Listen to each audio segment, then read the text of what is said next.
Jangan takut untuk beli emas walaupun harga sekarang ni nampak mahal.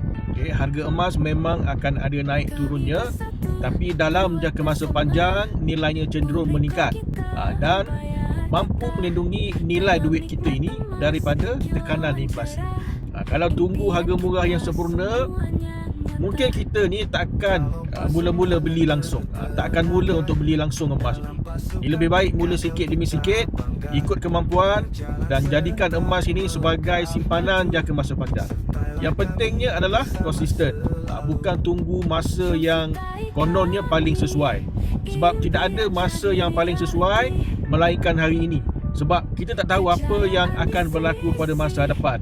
Mungkin boleh predik, boleh jangka, tapi realitinya hanya masa yang akan menentukannya. Jadi, mulakan tabungan emas anda sekarang. Jangan lagi tunggu masa yang sesuai. Takut-takut duit yang ada sekarang ni hilang entah ke mana, emas 1 gram pun tak ada. Ingat, ada emas, ada duit.